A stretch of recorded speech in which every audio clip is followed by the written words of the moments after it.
Tonight's City Council meeting. Today is Tuesday, November the 19th, 2019. The time is now 6 p.m. The regular meeting of the City Council of City of Trinidad will now come to order. Michelle, would you please lead us here? Pledge allegiance to the flag of the United States of America and to the republic for which it stands, one nation, under God, indivisible, with liberty and justice for all.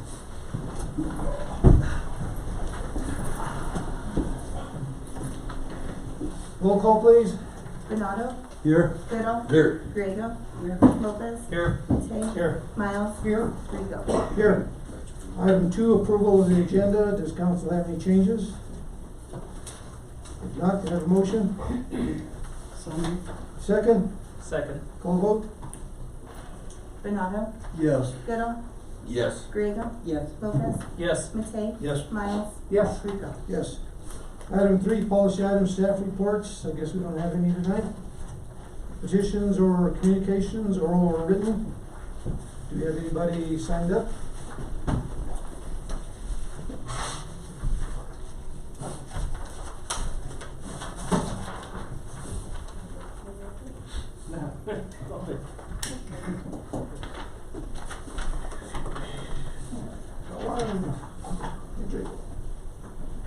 Mr. Ed Griego. Yes, you do have somebody signed up. Okay. I will be brief. Thank you, Mr. Mayor, members of council. I am Ed Griego, and I'm here this evening on behalf of the Trinidad Los Angeles County Chamber of Commerce to announce that the nomination process or procedure is now open for the Chenoweth Award. Everybody's aware that that takes place on an annual basis. It's an honor that is bestowed by the Chamber of Commerce to members of the community who have done a stellar job and are recognized for all those extra efforts that are put in. So the award banquet and other ceremonies are scheduled for the 25th of January 2020 at a venue yet to be determined. Nomination forms are now available or will be available from the Trinidad Los Angeles County Chamber of Office on Main Street. And they will be online. I was told yesterday they will be online very quickly as well. And that nominations are due by December the 18th, 2019 to allow review and consideration and let the decision by the Chamber Board of who will be the recipient for 2019 given to 2020. With that said, that's all I have, and extend an invitation to all of you who are the know all and see all in the community. You might want to find something, you might want to consider nominations. Thank you. All right, thank you. We don't have anybody else, but I want to read this. This came to me from the Planning and Zoning and Variance Commission. Today is November the 13th, 2019, City Council. Dear Mayor Rico and council members, the Planning and Zoning and Variance Commission is writing this letter to you to express our concern over steadily increasing number of murals appearing on buildings with the Corazon de Trinidad Historic District. We are aware of a number of boards and commissions who are focused on beautification of the city and the intention of the city to become known as an artistic community for economic development. We are certainly in support of this effort. Our concern is focused on protection of the historic nature of the structures within the Corazon. Admittedly, there are a number of buildings within the Corazon which would not be diminished by a mural being painted on it, but the majority of buildings within the district would be. These buildings are beautiful and significant in their own right. They contribute immensely in bringing tourism dollars to our community just as they are. Since city funds are being utilized to encourage placement of the murals, we believe there should be a system established for City Council through a permit process for the proposed mural onto these specific structures. In this matter, some control would be in place and all boards and commissions would be given equal consideration. Thank you for your time and consideration of this issue. Sincerely, this was signed by all of the commissioners, so just wanted to let everybody know we received this letter.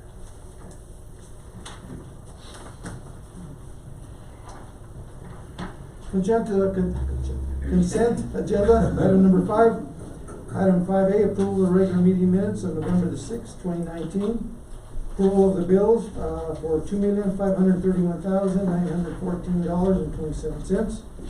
Item C, approval of payroll, November the 16th, 2019 through November the 29th, 2019 for $332,625.51. we have a motion, please? So moved. Second? Second. Call vote, please. Benado, Yes. Goodall, Yes. Griego, Yes. Lopez. Yes. Matei. Yes. Miles. Yes. Rico. Yes. Item 6, public hearings. 6A, 2020 annual budget. Hearing is now open. And just for information purposes, the budget for this next year is $46,952,605.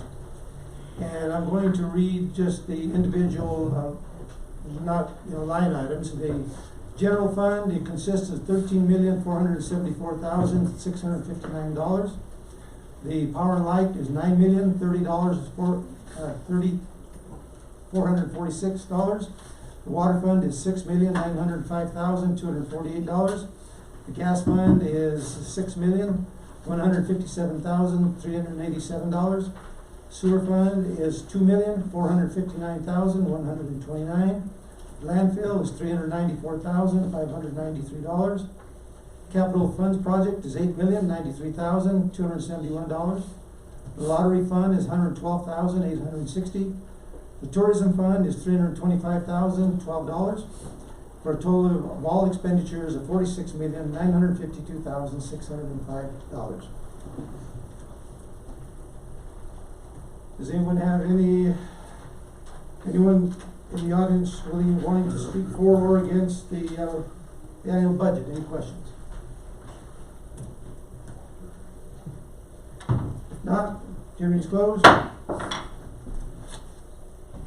Item B is 2020 capital budget estimates, and that dollar amount is $8,093,271. Hearing is now open. Mike, do you have anything to add on that for the capital? No, Mayor, both of these budgets have been advertised by the clerk's office, and they've been available for viewing here at City Hall and at the library, and if there's any public comment. Okay. Any public comment on the capital budget estimates? No? Hearing is closed. Item 7, unfinished business. Public hearing for consideration of an ordinance granting landmark designation to the Carnegie Library located within the city of Trinidad, 202 North Animas Street, being Lot 4, Block 128 of the original town site. Hearing is now open, and could you give me one moment, please? I just wanted to do something else. Get back into a different section of my computer here.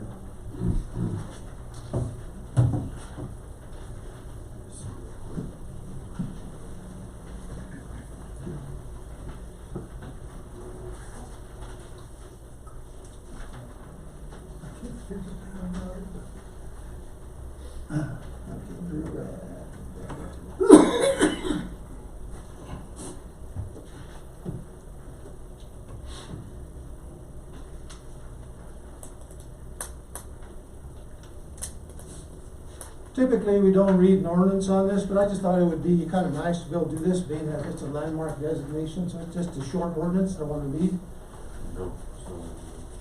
Whereas the city of Trinidad, as owner of the property described as the Carnegie Library, has nominated the structure for designation as a City of Trinidad Historic Landmark. And whereas the city of Trinidad established the Historic Preservation Commission to a certified local government enacted through Ordinance 1975. And whereas the city desires to designate, preserve, protect, enhance, and perpetuate those buildings, sites, structures, I can't reach the internet right now. objects, and districts which reflect outstanding elements of the city's culture, artistic, social, ethnic, economic, political, architectural, historic, technological, institutional, or other heritage. And whereas the Carnegie Library was built in 1904 and has been altered very little over its lifetime. And whereas the Carnegie Library is historically significant at the national level for its association with the Carnegie Library philanthropic movement, and locally significant for its contribution to the educational and cultural development of the community. And whereas the Carnegie Library is a typical representative of the classical revival architectural style, containing and defining elements such as massing, symmetry, defined entryway with columns, and materials of cut block stone foundation with stone water table and roof cornice with dental moldings.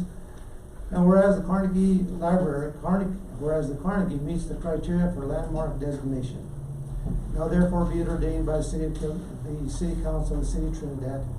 The City of Trinidad, Colorado Home Rule Corporation does hereby designate the historic landmark status to the Carnegie Library in order to preserve, protect, and recognize this significant historic structure for the benefit of the community now and into the future.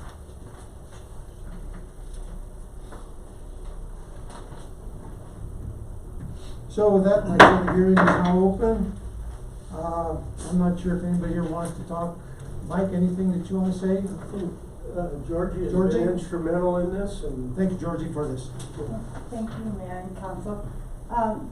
This was our first landmark process that the Historic Preservation Commission reviewed, and the ordinance you read listed all the criteria that the Historic Preservation Commission found when they reviewed the application. And so we recommend to council that they do designate this as a local landmark. A few members of the Historic Preservation Commission are here too that I'd like to recognize. Sure. There's Chairman Wayne Richard and Vice Chair Aaron Ogletree. They're Great. here. Good work, thank you very much. Thank you. Clap.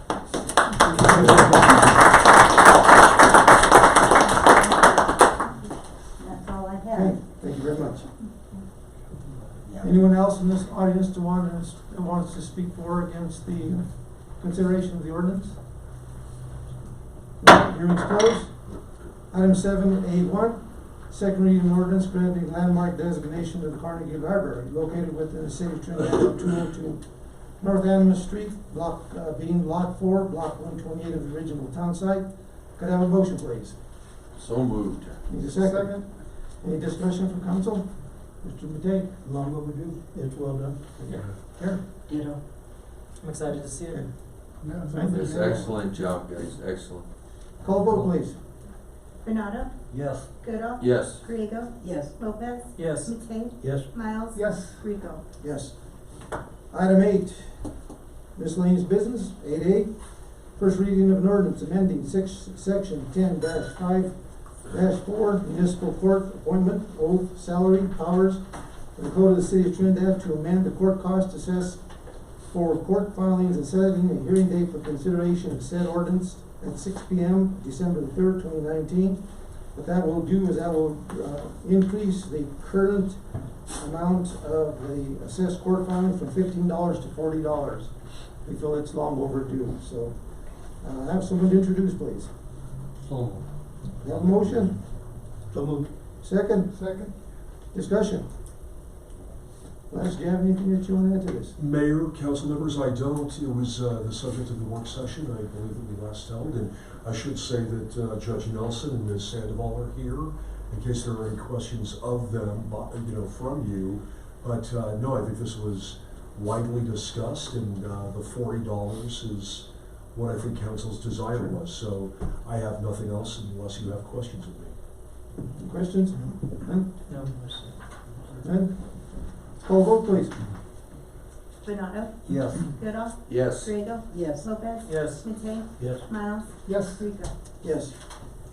Item 8B, first reading of an ordinance amending section 10-1 municipal court, creation of the Trinidad Municipal Code to establish the City of Trinidad Municipal Court as a court of order pursuant to the provisions of CRS 13-10-101, etc., and setting a hearing date for consideration of said ordinance to 6 p.m. December 3rd, 2019. Could I have someone introduce, please? I will. Okay. Whoever was. Have a motion, please. So moved. Second. Second. Les, do you have any questions on that? Mayor, just same thing. It was everybody moved, everybody enjoyed. Please read one. Yeah, exactly. No, just same thing, and it is a court of record, and it was a subject of the work session, and nothing else to add, Mayor and council members, unless you have questions. And again, Judge Nelson and Ms. Sandoval are here in case you have any questions. Judge, do you have any questions or anything? I have nothing to add other Okay. than. All right, thank you. Call vote, please.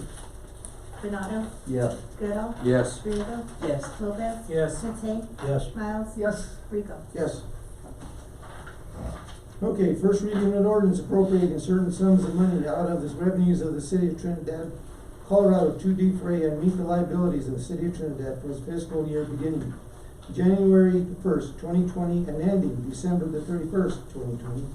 Said ordinance being termed the annual appropriation bill for the 2019 fiscal year and setting a hearing date for consideration of said ordinance to 6 p.m. December the 3rd, 2019 to the tune of $46,552,605. Can I have someone introduce, please? Can I have a motion? So move. Second. Second. Any discussion, council? Mr. Day? No, sir, the members speak for themselves. Call vote again, please. Benado, Yes. Goodall, Yes. Griego, Yes. Lopez. Yes. Matei, Yes. Miles. Yes. Rico. Yes. Item D, first reading of an ordinance authorizing the conveyance of certain real property owned by the city of Trinidad to Trinidad Urban Renewal. Setting a hearing date for consideration of said ordinance to 6 p.m. December the 3rd, 2019. Someone introduce, please. I'll introduce. Okay, have a second? Have a motion? So. Have a second? Second. Any discussion from council? Mr. Day? Should be appropriate and necessary. No, sir. Focus? No, sir. No? Nothing. None? Is this the property that we spoke about? Yes. Okay, all right, no other question. Okay. Call the vote, please. Benado, Yes. Goodall, Yes. Griego, Yes. Lopez. Yes. Matei, Yes. Miles. Yes. Rico. Yes. Item E, approval of change order for the North Lake conduit project. That is an income change order of $182,372 from water capital budget outlay. Have a motion, please? So moved. Second? Second. Any discussion? Good evening, Mayor, members of council. What I provided for you in the packet is a history of what's been going on at Monument Lake since August of 2015. We inspected the outlet conduits, found that they needed repair, went through a whole process of deciding what's the best way to do this. Between August 15th and the time that we tried to install the compressed fit linings, a contractor, a specialized contractor on site, we chose that route so we wouldn't have to drain the lake to dig them up. We pull in a compressed fit lining. Between that time, we got one lining in, and then they went to do the second one. They inspected the line, and there was a crack in a 45-degree bend that's in this line. So you can imagine there's divers underground, kind of blind, all the particulates in the water with their cameras and everything. It was decided at that time by the engineer, we demobilize the contractor and figure out what's the best course. That's been done. The change order is basically the same line items that were there in the previous bid, but with all the engineering and everything, it's gonna be a costly and a remote for these specialized contractors. The original contract was $300,000. I had budgeted in the beginning $480,000 based on the engineer's estimate at the time. So the $300,000 was the deal. The 182 change order is required. You know, in our council memos to you, we always have this alternate. What do? We move forward. There's no other alternate. We need to fix that cracked pipe in the dam. It's our city water source. So, contractor has been very receptive, a good contractor, specialized in this, so no problems. It's just. Where's the money coming from? We had it budgeted in the water department, the capital and water department. Yeah. You know, Mike, I have to say one thing, in your opening statement, you said for Monument Lake, I just want to make a correction that. I'm sorry. This was for North Lake. North Lake, yeah, and this is our main water supply. Yeah, Yeah. and I think I this is apologize. long overdue about how I worry about the water and stuff, so it's a great idea, thank you. Thank you for that correction. I'm No, sorry. Any questions, Mr. Day? No. I'm just glad we have the money, extra budgeted. Nothing. Smart move, Mike. Okay. Thank you. Thank you. Is it? Call the vote, please. Benado, Absolutely. Goodall, Yes. Griego. Yes. Lopez. Yes. Matei. Yes. Miles. Yes. Rico. Yes. Item F, other authorization for the submission of the section 504 self-evaluation model checklist to the Colorado Department of Local Affairs as required for the CDBG funding for Space to Create. Could I have a motion, please? So moved. Second? Discussion, Mr. Matei? No. Karen? No, sir. You guys are quiet tonight. Yeah, they are. It's kind of an academic question. Yeah, we gotta do it. They basically telling us. So why belabor the point? Really? We're quiet tonight. Yeah, right, it seems to make sense. Yep. The only question I had on that was, you know, the big thing that I read in this was the ADA. Is there a deadline that we have to get the ADA, handicap, information out and available to ADA people that wanna question it? Is there anything about that, Mike? Tom? Mr. Mayor, members of council, Palm Beach Public Works Director. There is a deadline, and it's not, there is, yes, to answer your question. There's not a date on the calendar. Okay. We have to get it out as soon as possible. We're working on a self-evaluation transition plan with our consultants, MTC. Actually, we had a phone conference call with them last week. Gentleman's coming down probably next week or the week after to discuss it further. We're still ongoing with our Department of Justice settlement, which we have 3 years. In February to be 2 years. We have another year yet to go, so. The reason why I bring that up, I think everyone's pretty well aware, just in case somebody wants to question Oh, yeah. the ADA information Exactly. that's available out there, so, okay, thank you. You're welcome. There's no other, questions, call vote please. Benado, Yes. Goodall. Yes. Griego. Yes. Lopez. Yes. Matei. Yes. Miles. Yes. Rico. Yes.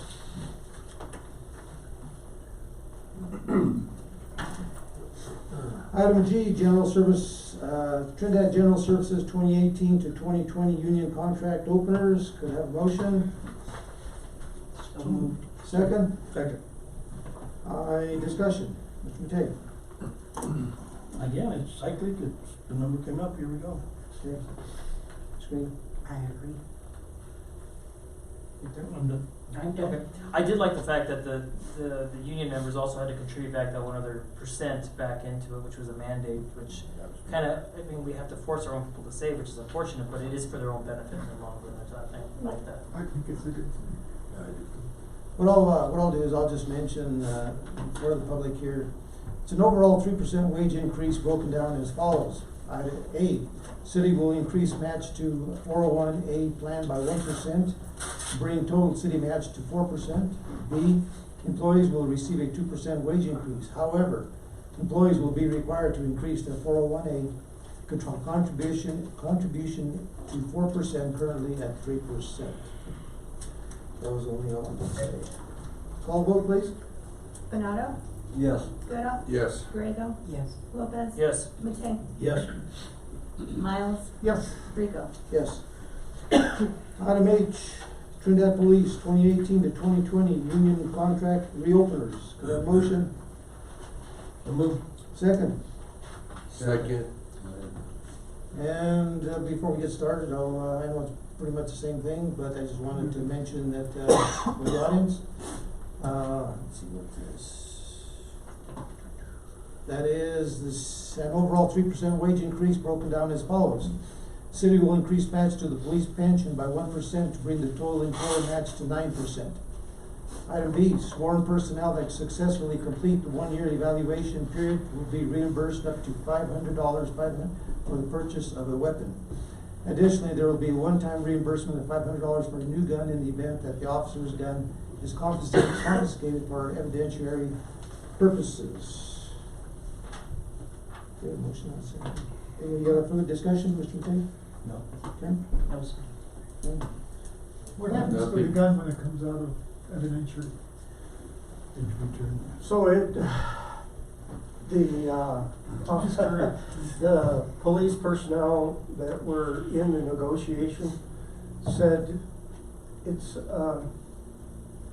kinda morbid, but it's a depth gun, and they really don't wanna use it again. Okay. It takes quite a while to get out of evidentiary, you know, it's held for a long time, and, so they negotiated this, and I thought it was good. So what does happen to it? What's that? What does happen to it? Eventually, it will be given back To the to officer? the officer, and I don't know what they do with it.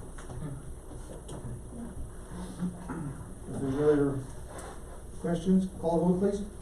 Benado, Yes. Goodall, Yes. Grego, Yes. Lopez, Matei, Yes. Miles, Yes. Rico. Yes. Item 8, miscellaneous business, continue. 8I, Monument Lake Plan of Operation Approval. Do you have a motion? So moved. A second? Second? Any discussion, Mr. Tate? No, it's optimistic, I hope he's successful. Mr. Grego? Hey, Yeah, Well, don't you agree? is that the halls? that just came unexpected comment. I think, the first 5 years of any business is kind of iffy. It's questionable until he establishes himself up there. And, from people that I've talked to, I think he's doing a fairly decent job. I applaud him for the capital improvements that he's made so far. I think he's trying to give it a good, honorable chance to make a good go of his business, and I look forward to him doing better as years go on. Yeah, my only comment was, I thought there was a little bit of a disparity, that the rooms went up a little bit less than 10%, and the camping spots went up like a third. So I don't know if that was intentional, or, There's more camping spots than there are motel rooms. I just wondered, is that a hardship to people to go up a third?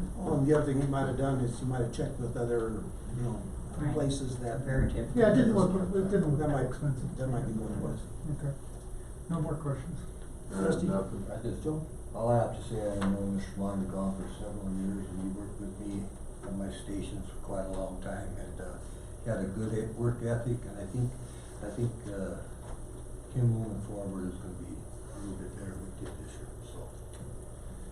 From my end, I know that, he worked pretty hard, it looks like this last year, and did some damage control on one building especially, that we had to have an emergency repair on it, which he took it upon himself just to do it, and before we lost the building, so that was a good thing, and so, he's looking at our property, the way it should be. It's a unique situation that we have that property belongs to the city. It does. And we're the landlords, and from my experiences as a renter and landlord and so forth, it's not something you expect a renter to take care of. But we have a negotiated contract to that end. And we are, I think, working through a complicated situation to maximum benefit with the resources available. Well, the other thing too is that we've not done a heck of a lot to that property for many, many years. And hopefully that we now have some leasing property that we'll continue to look out for, what needs to be done.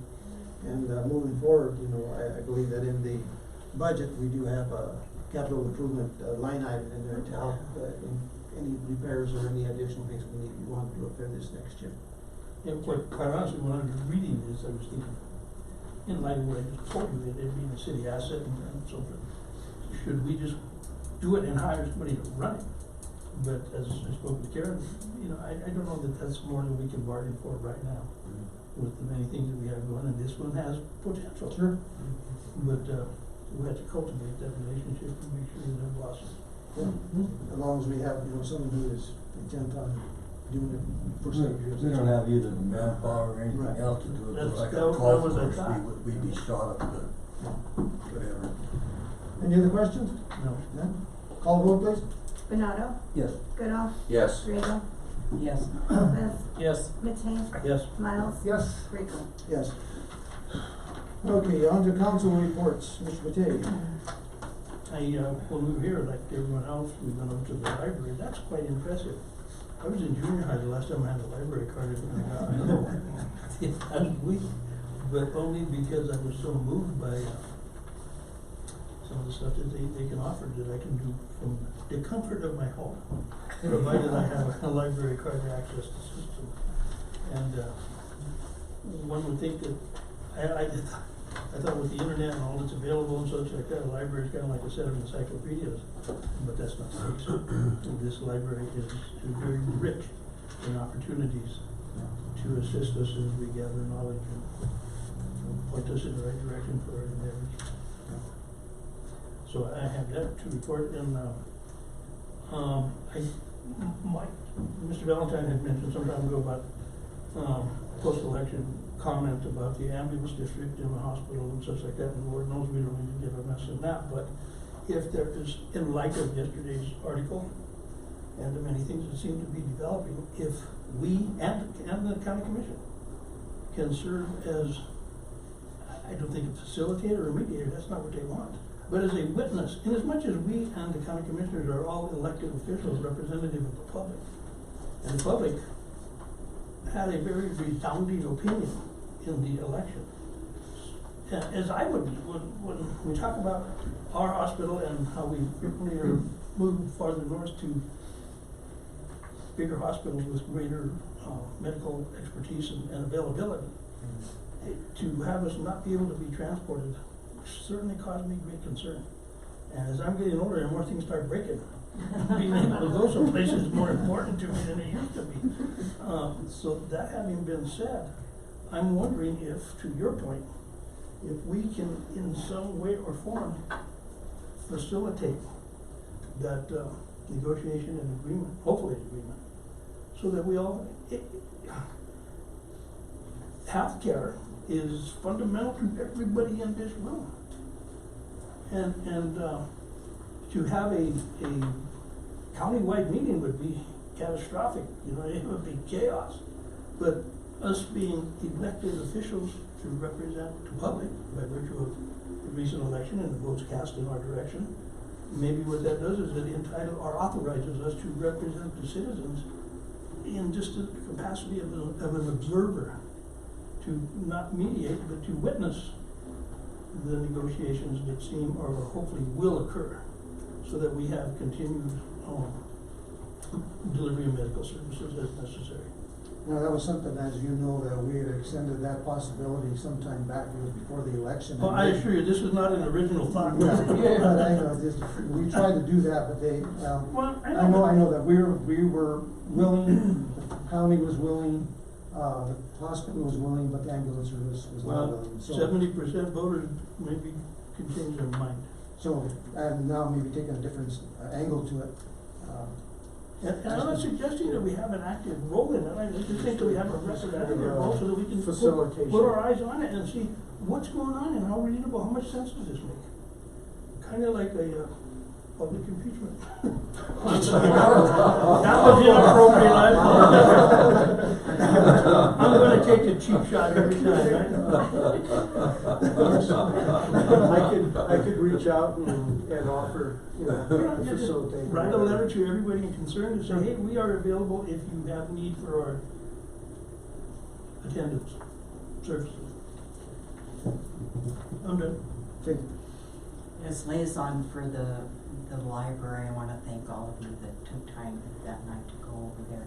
It's very interesting, cause I go in for the meetings, but I just never had a tour, and Mallory was It was unbelievable. it was unbelievable.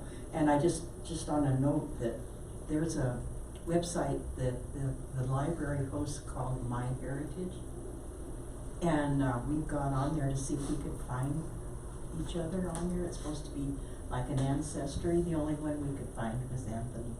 All the rest of us I got deep roots here. Yeah, but it was very interesting, and you know, I work with the people on the board of the library, and they are so dedicated. I mean, they put in their time, their treasures to make sure that library is successful for all facets of the community, and it was very nice.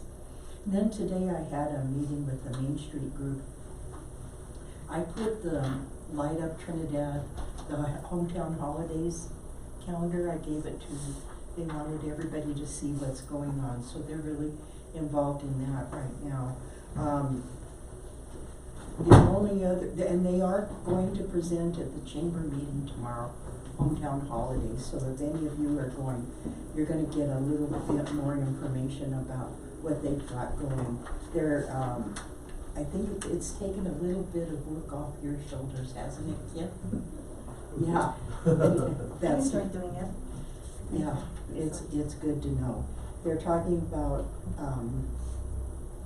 spending some more of their money next year on some prospective projects to be determined, but it's pretty much right now they're concerned about hometown holidays and getting people geared up to go downtown and spend some bucks for the holiday season. That's it. Okay, I got a few things. On the 8th of this month, the two members of the Urban Forestry Board, one of which is Mr. Garrett Watson here, who's in our audience, came together to try to reestablish the board, and I think we've set a few good objectives with Ms. Karen Wolf as their city staff resource person. They're basically going to try to be finding more members to fill the vacancy so that way they can have a quorum and start making decisions again. So if you know of anyone out there who would like to be an Urban Forestry Board member, please have them submit a letter of intent to City Hall, or even talk to Mr. Garrett Watson or Alfonso Barandiaran. He's the other member right now, so that way they can start churning out a little bit of work other than just getting their feet wet. But honestly, it's a good time for them to get their feet wet, only having two of them, until they can actually have a fully staffed board, if you will, so they can start making decisions. Let me interject something on that part of it. Would it be a good idea maybe to contact some of the people that resigned, because there was a reason why some of them resigned, and maybe at least contact them, see if they'd be interested again? I can do that again. They've been reached out to once, about 6 months ago, and they were Things just... have changed in the last 6 months. Well, that's definitely an option. We have reached out to them just for other paperwork, for other things that they have been working on. No one at that moment, about a month ago, really feigned any interest that they wanted to, but we could try again. Yeah, try again. Okay. Secondly, I understand that I think you, Mayor, and Councilwoman-elect Ms. Ogletree was at the Partners for a Drug-Free Community meeting the other day, if I'm correct. And I'm glad to see that that organization is starting to get a little bit more of a footing in the community. When I first was attending those meetings, it was kind of a hodgepodge of people who were just trying to address issues that were concerning, but yet didn't really have any traction to move forward. And it seems now with the collaboration with the county commissioners and also now with the city potentially stepping in to be a member of this kind of community, we might be able to do something a little bit more tangible with this organization, so that way we can start mitigating issues that we have with opioid crisis in our community. We're not alone in this country in it, and I'm glad to see that there's more coming out of this. The Youth Club of Trinidad was a recipient last week of a Bar Night grant for our rocketeering program again. Mr. Brad Kirby has been spearheading that quite a bit lately for the past few years, and he's been building momentum, and the kids are getting better and more technical with their rockets, and in fact they had a rocket launch this past Saturday at Central Park. So it was really nice that we actually had it locally, because before they've been going to Pueblo where they have a better airspace and other kids to do it with from other communities, so it's a little more competitive and the kids get a little more fire in their belly, which has been really nice to see. Lastly, and I don't really like to say this, but I'm very proud and honored to be given the accolade of Hispanic Leader of the Year award by the Hispanic Los Angeles County Trinidad Chamber of Commerce. I think I heard those. So I just want to say thank you to them for recognizing me. I don't think I deserve it, but thank you, and I appreciate it. I don't either, but that's. You got a lot of work to do. Yes, Congratulations. well, I got Chapa on Thursday, and I'll be heading up tomorrow because it's too dark to do the whole thing in one day, and just in time for the snow. Yeah. Wish me luck. Yeah. We're gonna base our snow schedule on you. Yeah, exactly. It's always lousy weather when Were you able to reach out to Dana? Yes, Dana did get me Excellent. a Good good deal. rate on it. Good deal. Yeah, I'm staying at the Crawford. Yes. That's it. Justin? So I did attend the Park and Rec meeting last night, and so a lot going on there. They have some new equipment for the dog park. that has been ordered will be coming in, so it seems like they're pretty excited about that, and one piece that's out there seems to be getting used. So Polar Plunge has been approved with the Trinidad Lake State Park. We have a February date. You think straight, I'm jumping in.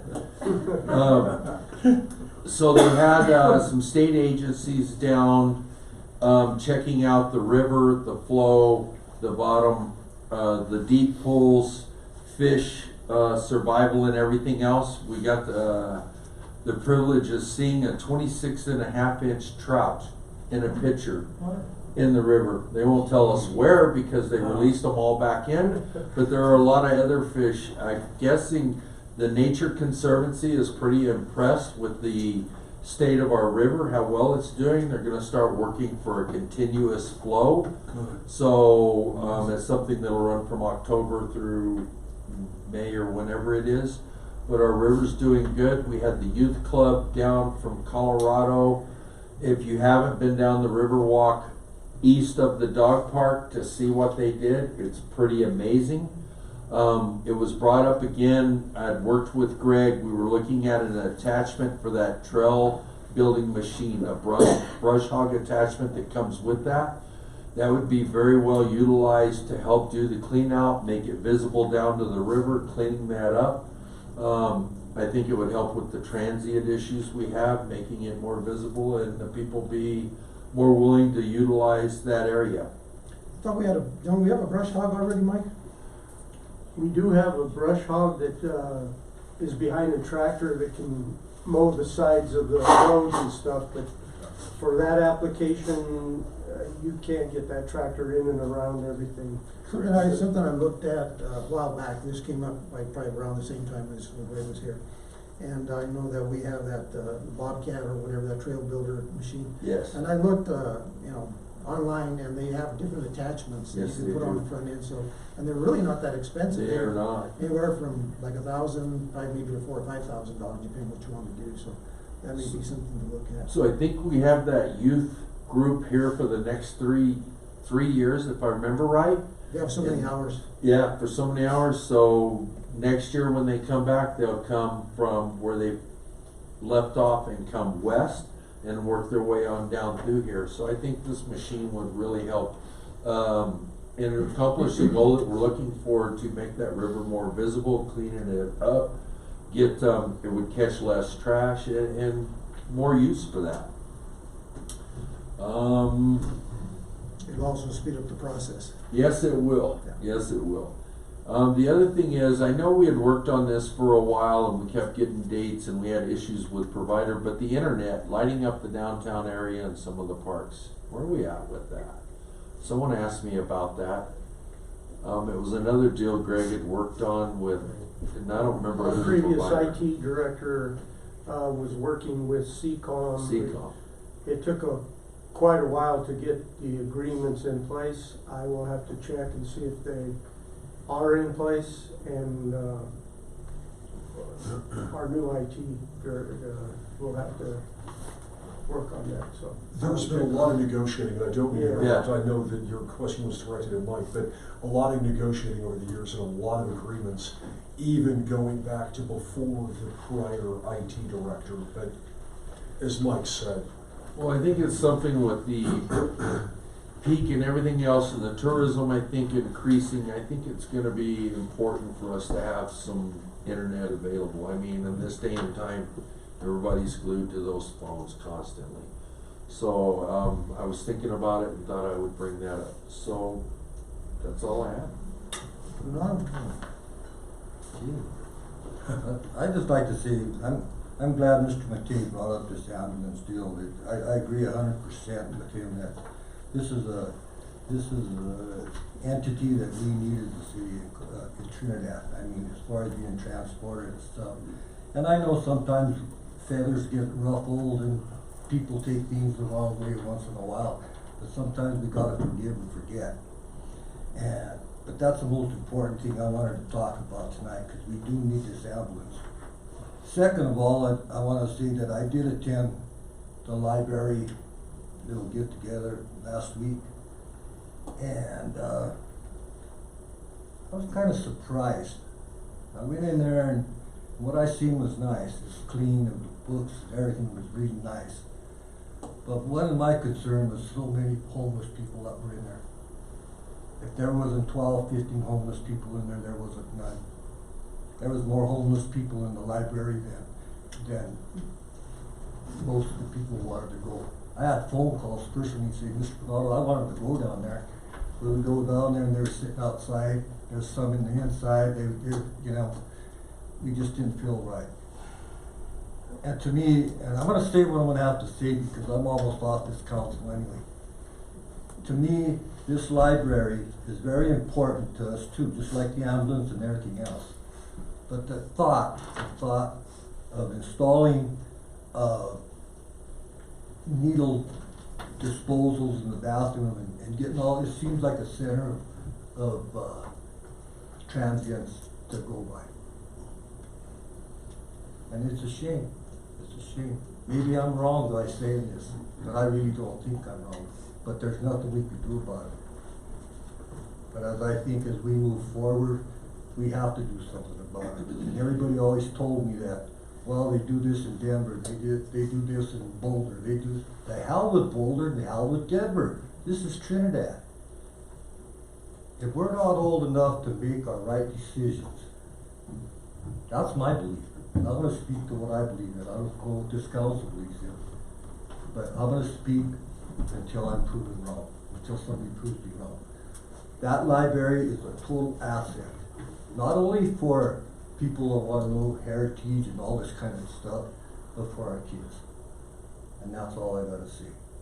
And Anthony, thank you for bringing that ambulance up. Can I add one thing? Go ahead. I went to the Creative District Board meeting last week, and two of the major things, very substantial progress has been made on the website, thanks to Jeff Peterson. And also we interviewed a new board member, someone who just moved down here from Fort Collins, young guy. And then, yeah, we're soliciting new board members now. We're trying to beef that board up a bit. And it's hard because there aren't that many. The population of people willing to work on boards like that is low. And we talked about different ways to address it, but anyway, that was the two main things for the Creative District Board. And his name is Andrew Schneider. Yeah, it is. Yeah. He was at the bar and I Was he? Okay. grant recipient Yeah. dinner.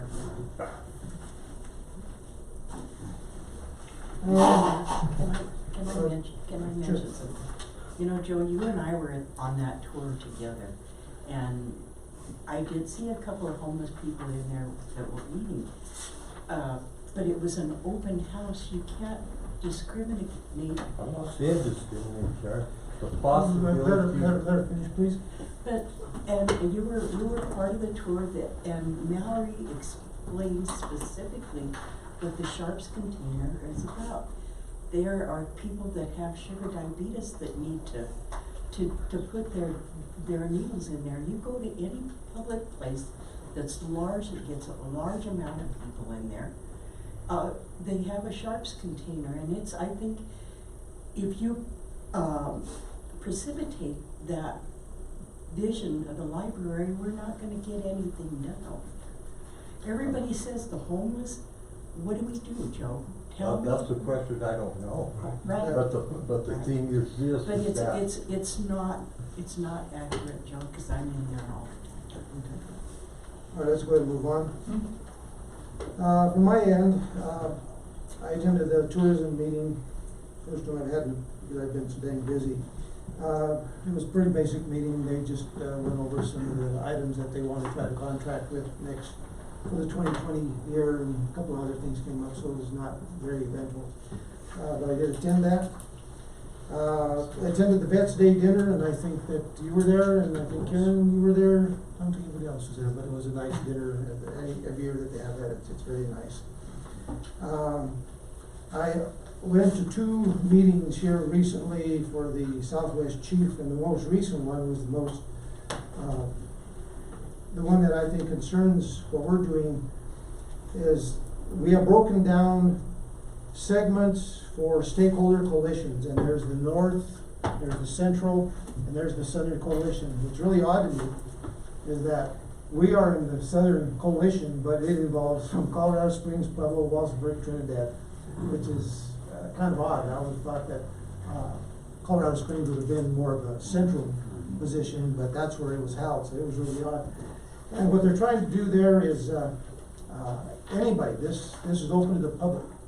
Anybody who is interested in passenger rail that wants to be on this coalition, these coalition meetings, they can be on there. And the thing about it is it does require a commitment. It doesn't mean that you're gonna have to stay on there, but you might be on there for a year or two or whatever. But what it'll do is it'll allow community input to how you feel about passenger rail, your concerns, any ideas that you might have.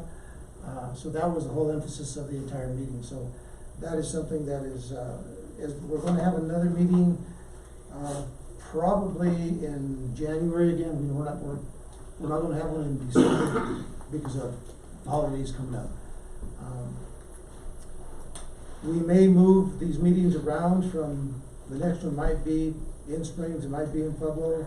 Maybe at some point we might even have one down here. So that would be something that anybody in the community that wants to be part of this coalition stakeholders group, they're welcome to do it. And what's going to end up happening is after a period of time, they will take a certain number of people from each segment, and they will all come together, the north, the central, and the south, and work on something, on what the information that everybody has gathered.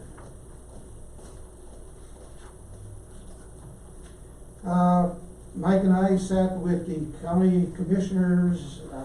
Last week we finalized our legislative day for December the 9th to start at 9:30 to probably noon time. The big item on there this year is going to be, and I know this is something that everybody's concerned about, you're talking about, the opioids, the drugs. And we're going to have different people talking on that. Department of Human Services, Health Department. We even have, I believe, somebody coming down from Denver. The other thing that we're going to be talking about is the homeless issue, and we're going to have the two, the city and county counselors there, attorneys there to talk about not answers to the problem, but what we can and cannot do. It's more of an information thing that they're going to be giving the community that day. And that's gonna be here in Chambers? No, it's gonna be at the college. December the 9th. And of course, again, we'll have the city, the county, we'll have our state legislators, all three of them, or two of them have responded they will be there. We've got a response from the national legislators representatives, all three of them will be here. So there might be a couple of other people. What time is that, Mr. 9:30. 9:30. Yeah. Okay, thank you. I did an interview with the national media from the Nature Conservancy last week on the Fisher's Peak. They put out I think it's an international magazine, so they're gonna be portraying Fisher's Peak in there, so it's supposed to come out in January, February. Today I attended the GOCO Stewardship Impact Grant at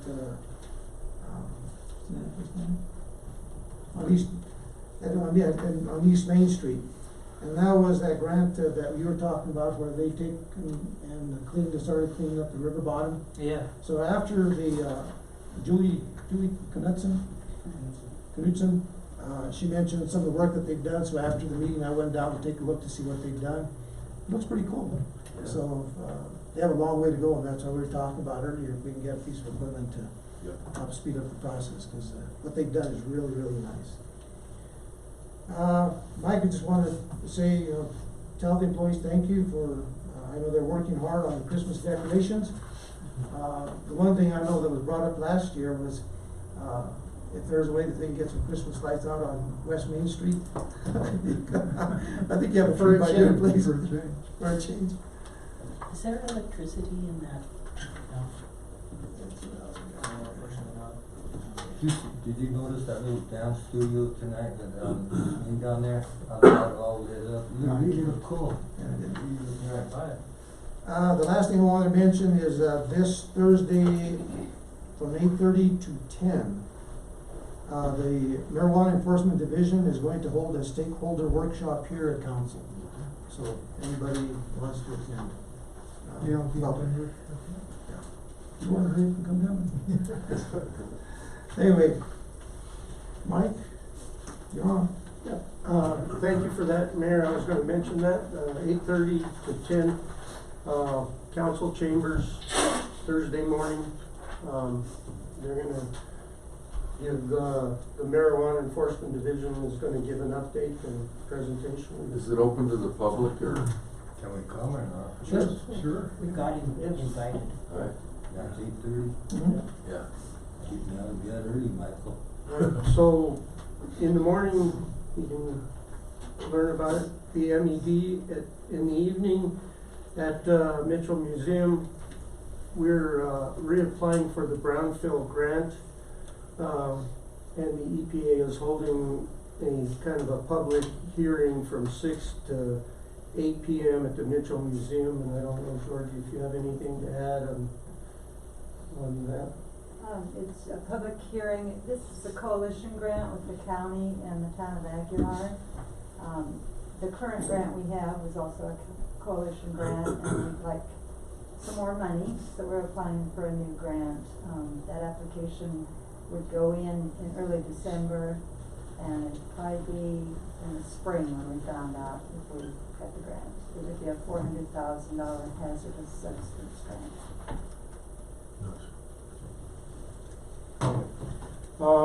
Just as an FYI, our yearly renewal of the maintenance and operations contract with Jacobs at the wastewater plant, we received that, and they're keeping the same price as last year. There's no escalator this year.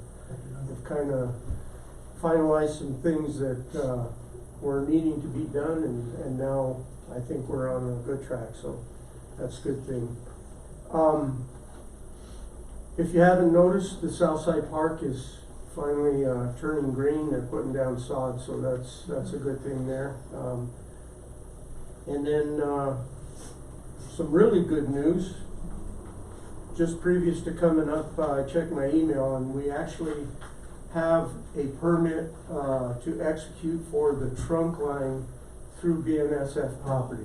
Oh, wow.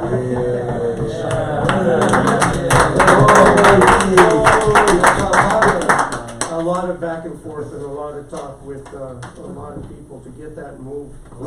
We've been hounding everyone. Yes, so that's one step toward starting that process now, so that's all.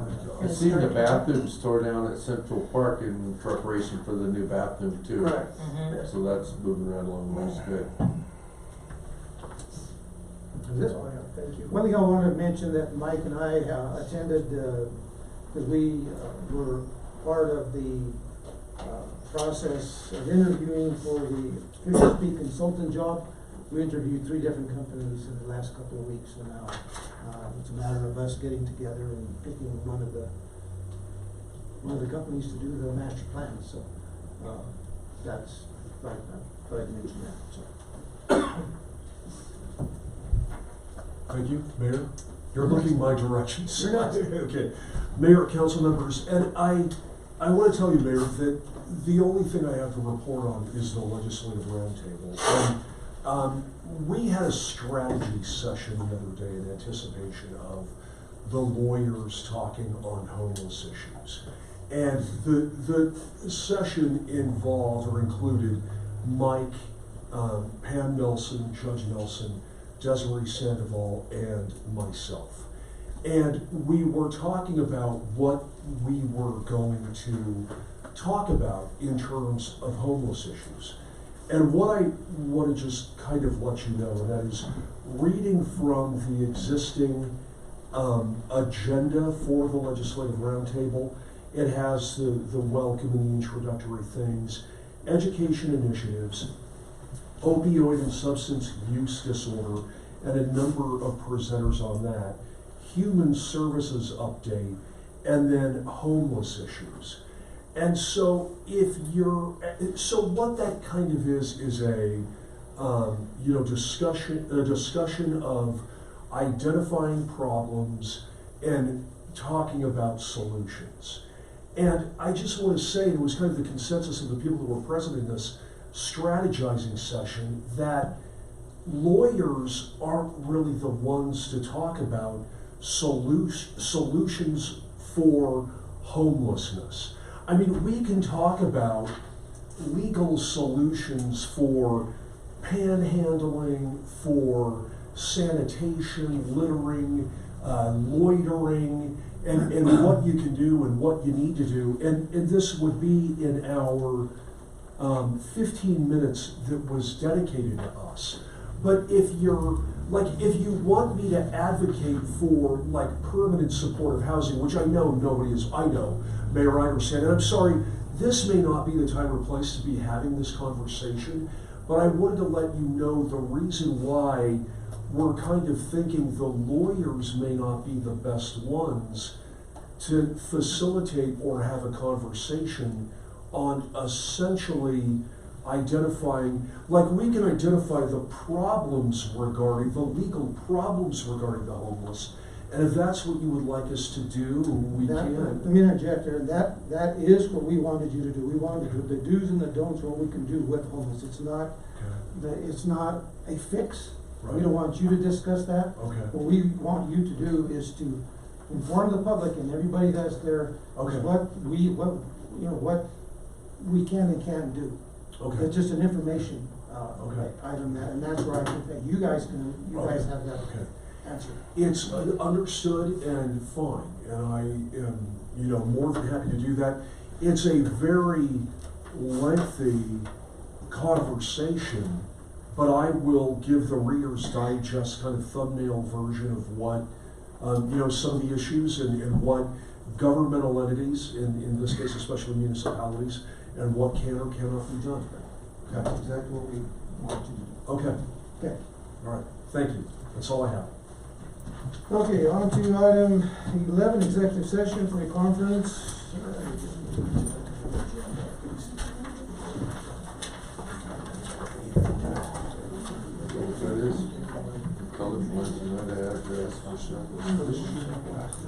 Okay, for a conference with the city's attorney for the purpose of receiving legal advice on specific legal questions under CRS Section 24-6-402 4B. Item A, conflict of interest. B, confidentiality. Motion to go into executive session. So moved. Second. Okay, call vote please. Benado? Yes. Goodall? Yes. Griego? Yes. Lopez? Yes. McLean? Yes. Miles? Yes. Rico? Yes. Can Let's take a break, and what I'd like to have in this, of course, besides council, I'd like to have Donna, Kim, Yep. and Audra, And Mike. and Mike. Hey, Mike. Mayor, you're not voting, right? Yeah. You're not voting No. now.